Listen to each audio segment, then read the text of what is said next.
Welcome back दोस्तों। तो मैं आप सभी लोगों के लिए परफेक्ट वर्ल्ड के लेटेस्ट एपिसोड की एक्सप्लेनेशन के साथ हाजिर हो चुका हूं। और अगर आप सभी लोगों ने अभी तक हमारे चैनल को सब्सक्राइब नहीं किया है तो डू सब्सक्राइब, क्योंकि 25,000 सब्सक्राइबर के हम बहुत ज्यादा करीब आ चुके हैं। तो प्लीज उसे झट से कंप्लीट करवा देना यार। बिना किसी टाइम को वेस्ट करते हुए हम अपनी एक्सप्लेनेशन को कंटिन्यू करते हैं, पर उससे पहले आप मेरे एक सवाल का जवाब दीजिए कि कभी एलेक्स एरे गहरे बंदी से हारा है और उसके मुंह से खून निकला है? नहीं ना। तो इस एपिसोड में कुछ ऐसा ही होने वाला है, तो एंड तक बने रहना। इस एपिसोड की स्टार्टिंग भी उसी सीन से होती है जहाँ से हमारा लास्ट पार्ट एंड हुआ था। यहाँ पर हम जेसिका के साथ, जिसका नाम हमें मैक्स पता चला है, और सामने एलेक्स, इन दोनों के बीच में फाइट शुरू हो चुकी थी। यहाँ पर हमें जेसिका को दिखाया जाता है जो कि इनकी पावर को देखकर हैरान होते हुए कहने लगती है कि जब तक एलेक्स के पास गोल्डन फर्नेस है तब तक मेरे साथ, यानी कि मैक्स को उसे हराने में काफी ज्यादा कठिनाई होगी ही। इस तरह दिखाया जाता है कि मैक्स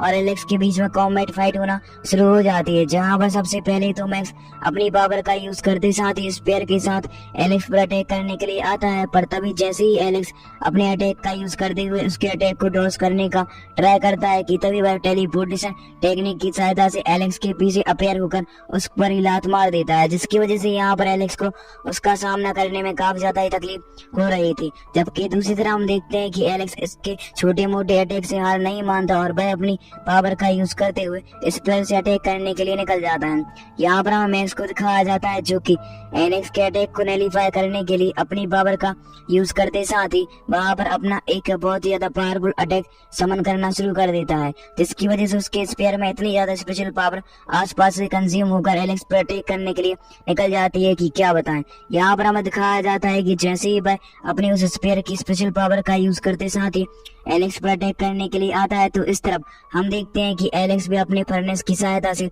उसके अटैक को नैलीफाई करने में लग चुका था और वह इसमें कामयाब भी हो जाता है। पर इन दोनों के अटैक इतने ज्यादा पावरफुल होते हैं कि इसके इम्पैक्ट की वजह से दोनों के दोनों ही दूर हो चुके थे। पर तभी हमें दिखाया जाता है कि जो मैक्स था वह अपने स्पेयर की पावर का यूज करते साथ ही सीधा ही अपने स्पेयर को फेंक देता है एलेक्स की तरफ उस पर अटैक करने के लिए, जहाँ पर एलेक्स यह देखकर अपनी पावर का यूज करते हुए वहां पर अपना एक ड्रैगन को समन करता है और एलेक्स भी अपने स्पेशल ड्रैगन की सहायता से उससे सामने वाले मतलब मैक्स के अटैक को नैलीफाई करने के लिए निकल जाता है। फिर हमें दिखाया जाता है कि इन दोनों के अटैक आपस में टकरा जाते हैं, जिसकी वजह से काफी ज्यादा बड़ा इम्पैक्ट और बहुत ही ज्यादा बड़ा ब्लास्ट हो जाता है। यहाँ पर हमें दिखाया जाता है कि दोनों बिल्कुल भी हार नहीं मानते और अपनी अपनी पावर का यूज करते हुए अपने स्पेयर से एक दूसरे पर अटैक करना फिर से शुरू कर देते हैं, जिसकी वजह से हमें दिखाया जाता है कि आसपास बहुत ही ज्यादा बड़ा ब्लास्ट हो जाता है। पर यहाँ पर हमें दिखाया जाता है मैक्स को जो कि हार बिल्कुल भी नहीं मानता, और इस तरह हम देखते हैं एलेक्स जो कि अपने हाथों में थंडर एबिलिटी को एक्टिवेट कर लेता है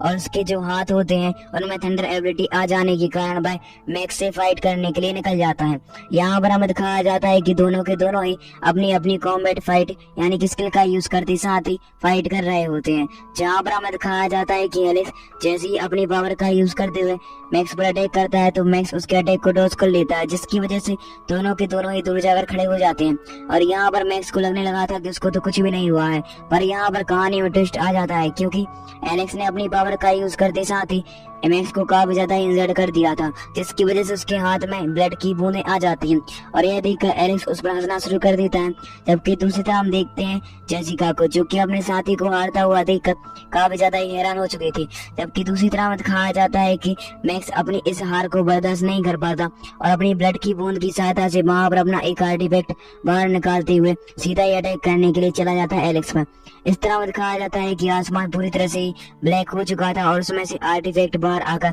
सीधा ही एलेक्स पर अटैक करने के लिए निकल जाता है, जहाँ पर वह आर्टिफैक्ट अपने अंदर एलेक्स को खींच रहा होता है, क्योंकि यह सील टाइप का आर्टिफैक्ट है जो कि अपने अंदर एलेक्स को बंद करना चाहता है। पर तभी एलेक्स जैसे ही देखता है कि इसकी पावर तो काफी ज्यादा आई है, तो वह अपनी पावर का यूज करते साथ ही फर्नेस ट्रेजर को अपेयर करता है और उसकी सहायता से उस आर्टिफैक्ट के अटैक को नैलीफाई करने के लिए लग चुका था। पर यहाँ पर उस आर्टिफैक्ट की पावर काफी ज्यादा ही होती है और यह बात हमारे मेन कैरेक्टर एलेक्स को पहले ही समझ में आ चुकी है। जबकि दूसरी तरफ हम एलेक्स के ग्रैंडफादर को देखते हैं, जो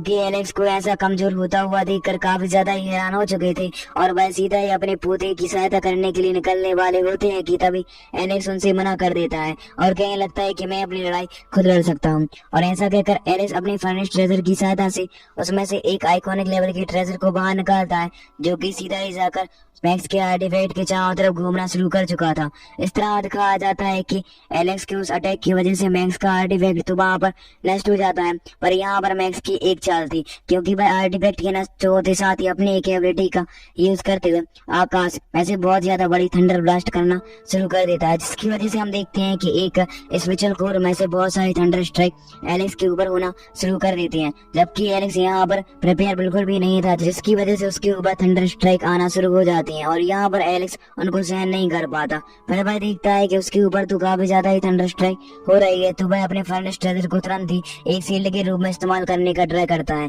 पर तब तक बहुत ज्यादा देर हो चुकी थी, क्योंकि मैक्स ने अपनी एक और टेक्निक का यूज करते साथ ही अपने थंडर स्ट्राइक की पावर को इंक्रीज कर दिया था, जिसकी वजह से हम देखते हैं कि वह थंडर स्ट्राइक जैसे ही एलेक्स को लगती है तो वह काफी ज्यादा इंजर्ड हो चुका था और उसके मुंह से खून आना शुरू हो जाता है। और यह देखकर जो एलेक्स के ग्रैंडफादर होते हैं वह उसके तुरंत पास जाते हैं और उसको पकड़ने लगते हैं, और यहाँ पर मैक्स ने एलेक्स को अपनी चालबाजियों का यूज करते हुए इंजर्ड कर दिया है। यहाँ पर हमें मैक्स को दिखाया जाता है जो कि एलेक्स और उसके ग्रैंडफादर पर हंसना शुरू कर देता है और कहने लगता है क्यों, अब क्या हुआ, तुम तो मुझसे बोल रहे थे कि मैं तुम्हें जिंदा नहीं छोड़ूंगा, अब क्या हुआ, कौन ने किसको हराया, देख लिया ना। इस बात को सुनकर एलेक्स को काफी ज्यादा ही गुस्सा आने लगता है, जबकि आप जानते हैं कि एलेक्स इतने छोटे मोटे बंदों से तो बिल्कुल भी नहीं हार मानने वाला है, इसलिए वह अपनी पावर का यूज करते साथ ही अपने एक ट्रेजर को फाइनेंस ट्रेजर में से बाहर निकालता है और सीधा ही उस आर्टिफैक्ट ट्रेजर का यूज करते साथ ही मैक्स पर अटैक करना शुरू कर चुका था, जिसकी वजह से हम देखते हैं कि मैक्स के ऊपर वह आर्टिफैक्ट आते हुए अपना स्पेशल प्रेशर डालना शुरू कर देता है, और यह जानकर मैक्स अपनी पावर का यूज करते हुए जैसे ही उस आर्टिफैक्ट को डिस्ट्रॉय करने का ट्राई करता है कि तभी एलेक्स उसकी पावर को भी इंक्रीज कर चुका था, जिसकी वजह से एलेक्स अपनी पावर का यूज करते साथ ही मैक्स को काफी ज्यादा इंजर्ड कर देता है, और यह जानकर मैक्स फिर से अपनी पावर का यूज करते हुए अपने आप को हील करना शुरू कर चुका था और वह कहने लगता है आज तो मैं तुम्हें यहाँ पर जिंदा बिल्कुल भी नहीं छोड़ूंगा। और ऐसा कहकर भाई जैसे ही अपने एक ट्रेजर को समन करने वाला होता है कि तभी वहां पर जेसिका आ जाती है, जो कि आधे साथ ही मैक्स को समझाती है कि अभी हमें सीक्रेट वैली में और भी ज्यादा बड़े बड़े काम करने हैं, इतने छोटे मोटे बंदे को हराने के लिए तुम अपना वह सीक्रेट वेपन बाहर नहीं निकाल सकते, और यह सीक्रेट वेपन क्या है ये तो हमें आने वाले कुछ एपिसोड में ही पता चल जाएगा, और मैंने आपको टारगेट दिया है कि आप 25,000 सब्सक्राइबर कंप्लीट करवा ही देना। इसके बाद हमें दिखाया जाता है मैक्स को जो कि एलेक्स को धमकी देने लगता है कि अभी तो जेसिका की वजह से मैं तुम्हें छोड़ रहा हूँ, पर आने वाले वक्त में अगर तुम मुझे फिर से दिखे तो मैं तुम्हें जिंदा नहीं छोड़ूंगा।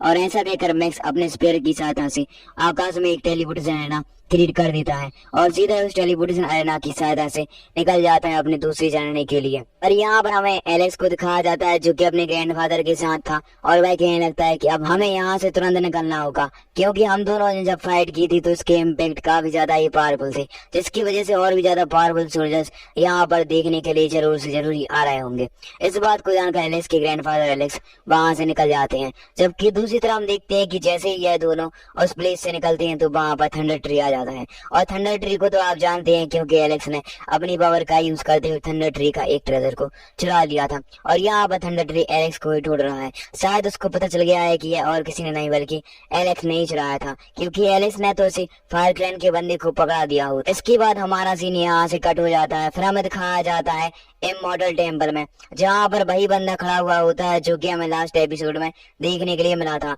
और यहाँ पर हमें एक और खास बात पता चलती है कि जो ये बंदा है मतलब और कोई नहीं बल्कि डीमन किंग है, और इसकी भविष्य में नहीं बल्कि आने वाले नेक्स्ट एपिसोड में ही एलेक्स के साथ फाइट देखने के लिए मिलने वाली है। यहाँ पर हमें दिखाया जाता है कि इमॉर्टल टेम्पल की एक नरेटर वॉइस साथ में ये डीमन किंग दोनों के दोनों एलेक्स के बारे में ही चर्चा कर रहे होते हैं, क्योंकि आप जानते हैं कि एलेक्स ने इमॉर्टल टेम्पल के कितने ज्यादा बंदों को जान से मार दिया है, और यहाँ पर यह बंदा एक प्लान बनाता है जो कि एलेक्स को मारने का ही था। पर तभी हमें दिखाया जाता है कि जो नरेटर वॉइस होती है मॉडल टेम्पल के वह डीमन किंग से कहने लगती है कि एलेक्स को मारने के लिए तुम किन बंदों को भेज रहे हो। इस बात को सुनकर बाय डीमन किंग कहने लगता है कि मेरे पास एक बहुत ज्यादा खास प्लान है, और इसके बाद हमारा सीन यहाँ से कट हो जाता है। फिर हमें दिखाया जाता है एलेक्स उसके ग्रैंडफादर को जो कि एक जगह पर बैठकर कैंप लगाए हुए थे, और वहां पर फायर भी चल रही होती है, क्योंकि यहाँ पर हमें पता चलता है कि एलेक्स उस फाइट के बाद लगभग 3 दिन से बेहोश पड़ा हुआ है। और यहाँ पर जैसे ही एलेक्स को होश आता है तो वह अपने ग्रैंडफादर को देखता है, और उसके ग्रैंडफादर एलेक्स को बचाने लगते हैं कि 3 दिन से बेहोश हो और मैं तुम्हारी 3 दिन से केयर कर रहा हूँ। इस बात को को सुनकर एलेक्स काफी ज्यादा ही हैरान हो जाता है और वह तुरंत जाकर नदी से अपना मुंह धोता है और वह कहने लगता है कि ग्रैंडफादर, अगर आप नहीं होते तो मैं तो कहीं भी डला हुआ रहता और मैं तो भूख के प्यास के मारे आधा तो और भी ज्यादा इंजर्ड हो चुका हुआ होता। इसके लिए आपका बहुत बहुत धन्यवाद। पर यहाँ पर हम एलिस के ग्रैंडफादर को देखते हैं, जो कि कहने लगता है कि मैंने बचपन में अपना जो पोता धर्म है वही नहीं निभा पाया, बल्कि अब मौका मिला है तो मैं तुम्हारी सेवा क्यों ही ना करूं। इस बात को सुनकर एलिस कहने लगता है ग्रैंडफादर, आपको जिन्होंने भी तंग किया है मैं उन्हें बिल्कुल भी नहीं छोड़ूंगा। साथ ही साथ एलिस कहने लगता है कि हम मैक्स को भी जरूर से ही हरा देंगे। इस बात को सुनकर एलिस के ग्रैंडफादर हाँ में जवाब देते हैं, जबकि दूसरी तरफ दिखाया जाता है एलिस को, जो कि कहने लगता है कि हमें अब भविष्य में जाकर सीक्रेट वैली को और ज्यादा एक्सप्लोर करना ही होगा, क्योंकि मुझे सीक्रेट वैली में बहुत ज्यादा राज दिखाई दे रहे हैं। इस बात को सुनकर उसके ग्रैंडफादर हाँ में जवाब देते हैं,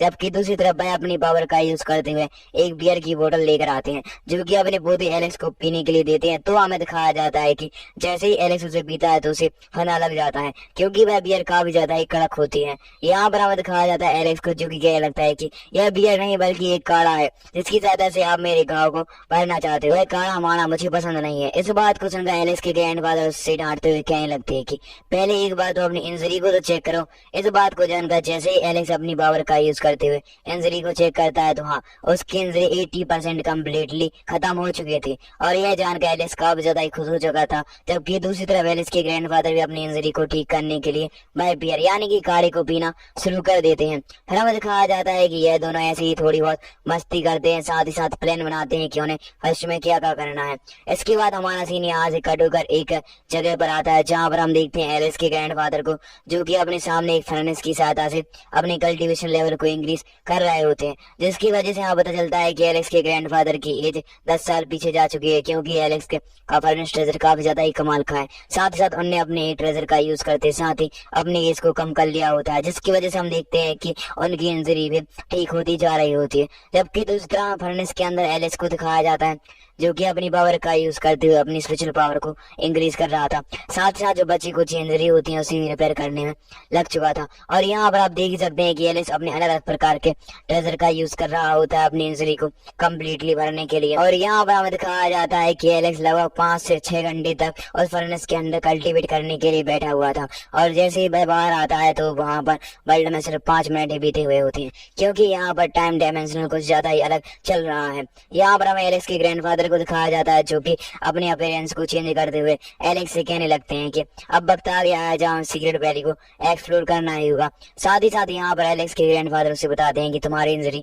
अभी भी रिपेयर नहीं होगी, इसलिए हम सीक्रेट वैली में जाकर बहुत सारी मेडिसिन को कलेक्ट करेंगे, क्योंकि वहां पर जाकर तुम अपनी मेडिसिन की सहायता से अपनी इंजरी को तो कम्प्लीटली भर ही लोगे। और यहाँ पर हमें एलेक्स को दिखाया जाता है, जो कि अपने ग्रैंडफादर से कहने लगता है कि ग्रैंडफादर, जब मैं फर्नेस के अंदर अपनी कल्टीवेशन लेवल और अपने लिए एक न्यू एबिलिटी ढूंढ रहा था तो मुझे एक एबिलिटी के बारे में पता चला था, जिसकी सहायता से मैं अपने रूप और अपीयरेंस को जब चाहे तब चेंज कर सकता हूँ, पर इसके लिए मुझे काफी ज्यादा ही कड़ी मेहनत करनी होगी। इस बात को सुनकर इसके ग्रैंडफादर कहने लगते हैं, हाँ, यह जो तुम टेक्निक के बारे में बता रहे हो यह मैंने भी ट्राई किया, पर मैं इसे कंप्लीट नहीं कर पाया, जिसकी वजह से मेरी स्पिरिचुअल सोल काफी ज्यादा ही डिस्ट्रॉय हो गई थी। इस बात को सुनकर एलेक्स हाँ जवाब देता है, जबकि दूसरी तरफ हम एलेक्स के ग्रैंडफादर को देखते हैं, जो कि एलेक्स को मोटिवेट करते हुए कहने लगते हैं कि तुम बेटा मेरा खून हो और मैं जानता हूँ कि तुम इस एबिलिटी को काफी ज्यादा ही अच्छे से मास्टर कर लोगे। और ऐसा जानकर दोनों के दोनों ही निकल जाते हैं जंगल में, मतलब सीक्रेट वैली में अपने लिए मेडिसिन कलेक्ट करने के लिए। इसके बाद हमारा सीन यहाँ से कट होकर एक जगह पर आता है,